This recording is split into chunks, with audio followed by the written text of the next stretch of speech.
Kisah orang Jawa tak jadi bagian Melayu. Foto koleksi Museum Negara Malaysia memperlihatkan suasana sudut jalan Mountbatten semasa banjir besar tahun 1926 di Tanah Melayu. Selain menjadi ikon karena letaknya yang berada di kawasan pusat bersejarah Malaysia, ia menyimpan sejarahnya sendiri.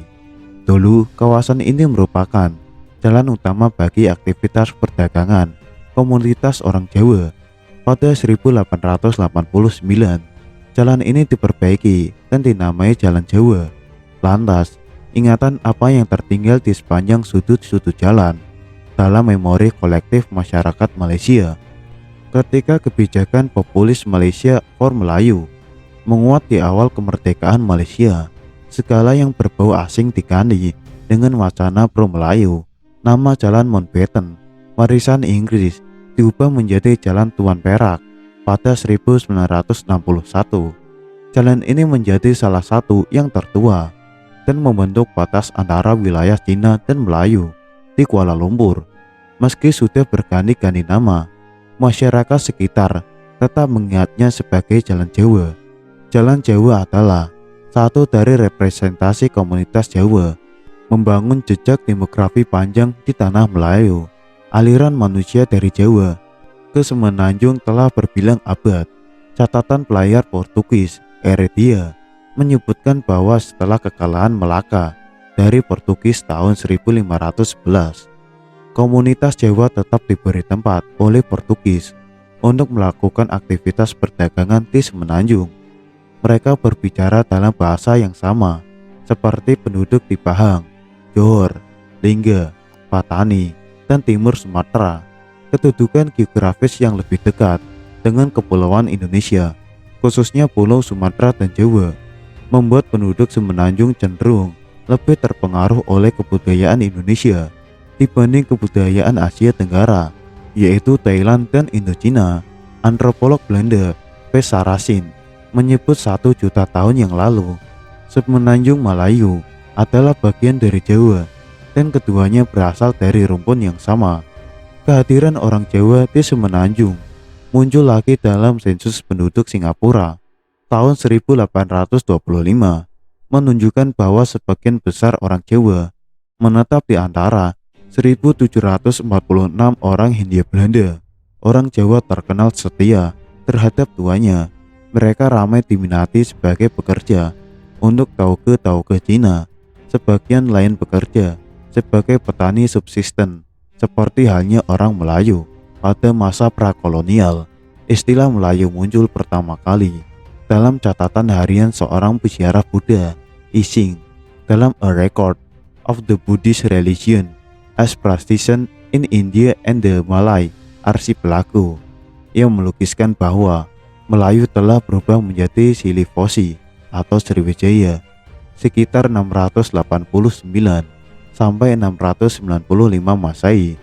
Dari catatan Ising dapat dipahami bahwa Sriwijaya, sekarang Sumatera, merupakan bagian dari dunia Melayu. Portugislah yang pertama menciptakan batas tajam antara Melayu dan Nusantara, orang Melayu dan orang Jawa. Sebelumnya, pedagang-pedagang Arab memanggil semua penduduk Nusantara dengan sebutan orang Jawi. Mereka tidak membedakan antara orang Melayu dan orang Jawa. Keduanya dianggap penduduk lokal Semenanjung.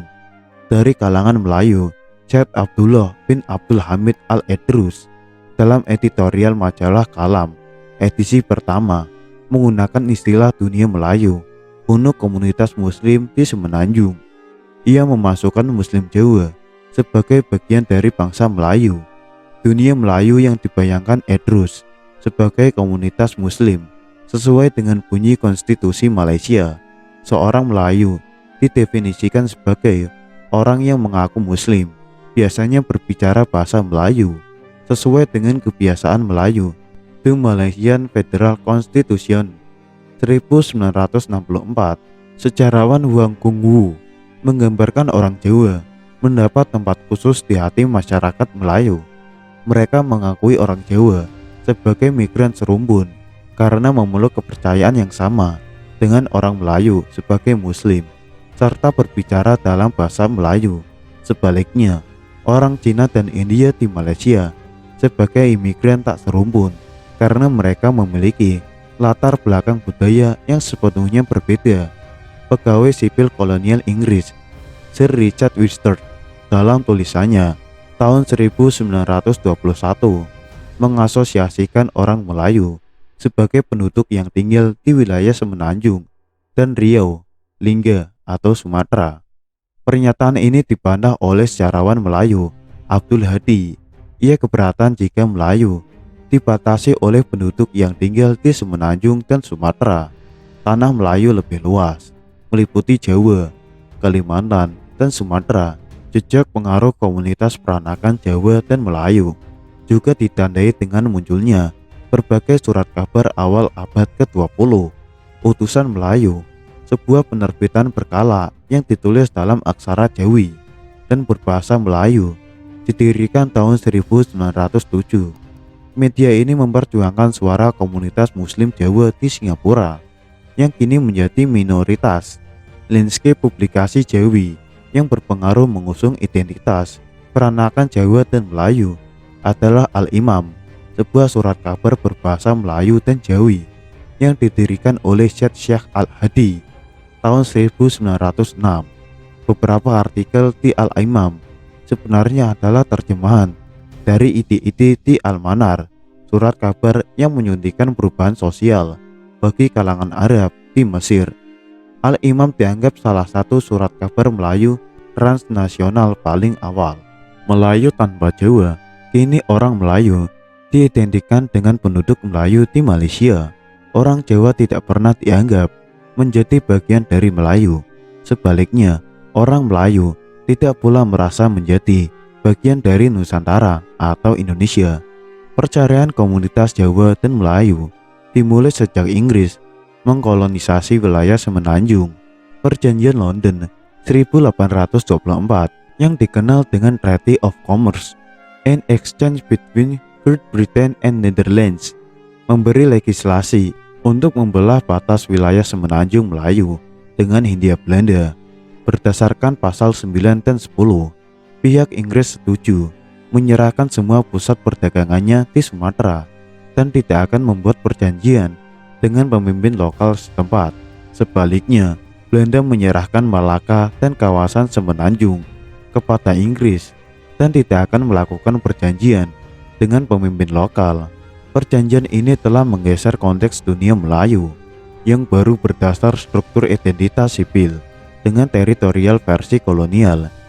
Inggris sengaja menciptakan rekayasa populasi dari masyarakat monoetnis menjadi masyarakat multietnis melalui aktivitas buruh perkebunan dan pertambangan. Mula-mula, Inggris menciptakan ruang dan kondisi baru untuk mendatangkan arus imigran Cina dan India. Mereka yang sangat berbeda dalam adat, budaya, dan bahasa ini kemudian menetap menjadi bagian dari penduduk di wilayah Semenanjung. Mereka mengandaikan keberadaan komunis orang Jawa.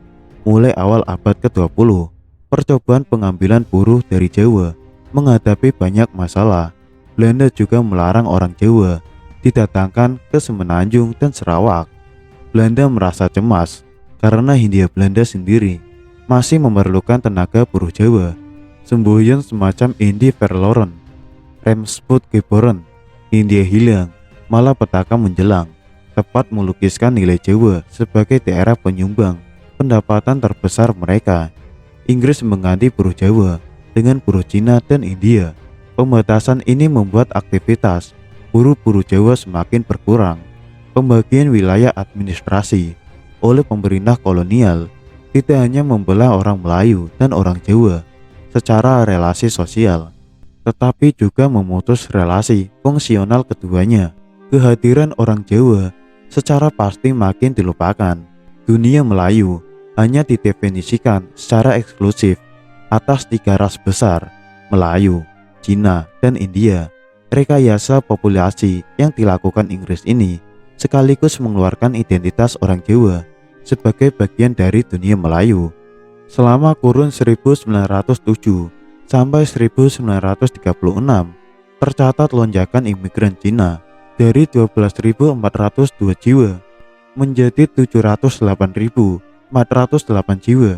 Sementara kenaikan buruh India pada periode yang sama juga mengalami lonjakan sebesar 73.538 jiwa. Annual Reports of the Straits, salah satu penyebab dominasi buruh Cina atas India adalah kerja-kerja mereka disukai oleh pemerintah Inggris. Mereka dianggap lebih murah dan memiliki daya juang lebih. Sebaliknya, orang Jawa dan Melayu dianggap pemalas.